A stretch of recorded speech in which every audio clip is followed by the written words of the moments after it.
Welcome to our channel. Today we how to fix database performance with MySQL, quick tutorial step by step clearly.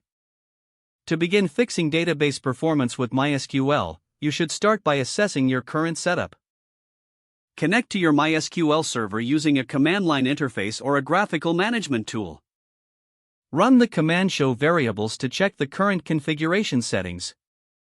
Identify key performance metrics such as buffer pool size, query cache size, and maximum connections. Next, analyze slow queries by enabling the slow query log.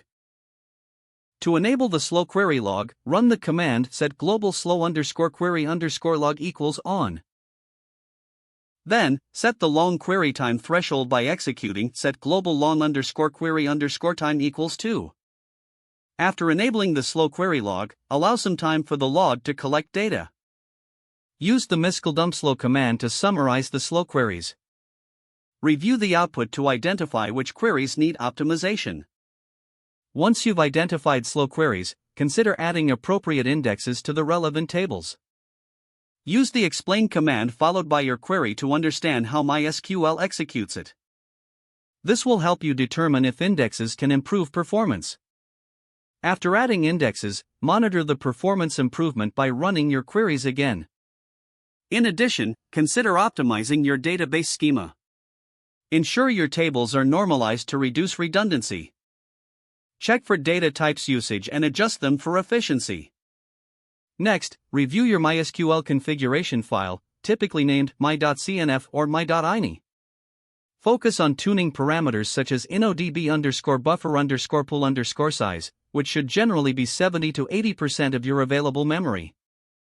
Another important parameter is query_cache_size, which can be adjusted based on your workload. Additionally, consider adjusting the tmp_table_size and max_heap_table_size for complex queries. Restart your MySQL server to apply the changes in the configuration file. Finally, regularly monitor your database's performance using tools like MySQL Workbench or third-party monitoring solutions. By following these steps, you can effectively enhance your MySQL database performance. If the page does not load, refresh the browser or try again in a private or incognito window. Make sure you are using the correct email address, then retype it carefully to avoid small typos. If your password is not accepted, use the reset option and create a new strong password you can remember. Check your spam folder for verification or security emails, then complete any requested confirmation step. Don't forget to like this video and subscribe to our channel for more step-by-step tech guides.